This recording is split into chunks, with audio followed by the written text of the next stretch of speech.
At night, when the other engines are tucked away in their sheds, you can still hear the faraway call of an engine's whistle and the clickety-clack of train wheels turning. This is the sound of the post train. One train is pulled by Thomas and the other by Percy, as the loads are too heavy for one engine to do the work alone. The post is loaded into trucks at both the harbours, and the engines pull their trains through the silent stations, delivering their precious loads. On a clear night, a big shiny moon brightens their journey, but often Thomas and Percy can't even see the stars.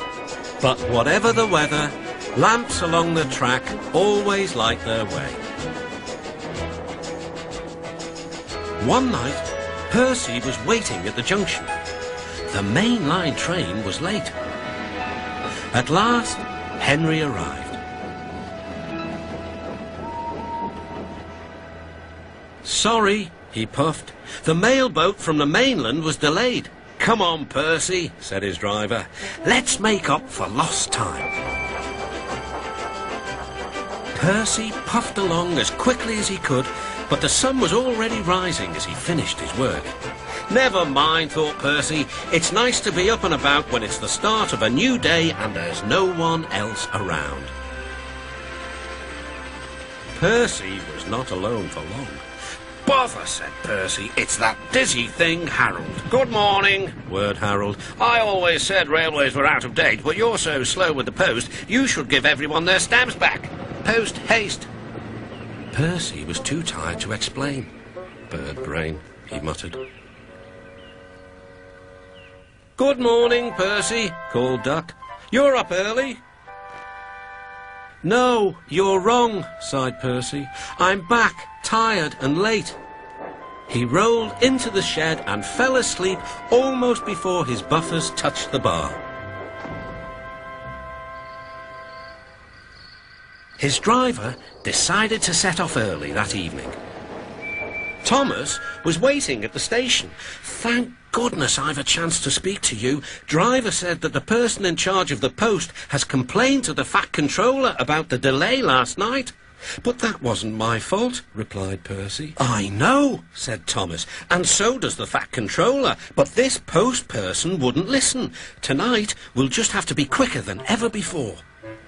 The engines were just leaving the station when they heard a familiar buzzing. "I say, you two, there's news flying about." "Where?" puffed Percy.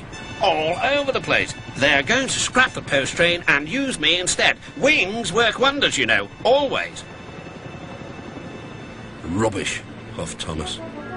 That night, everything ran like clockwork.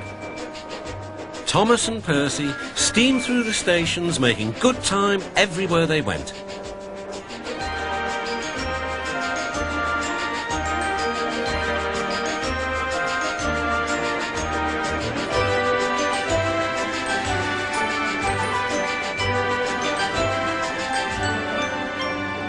At a station, Thomas noticed a man looking cold and worried.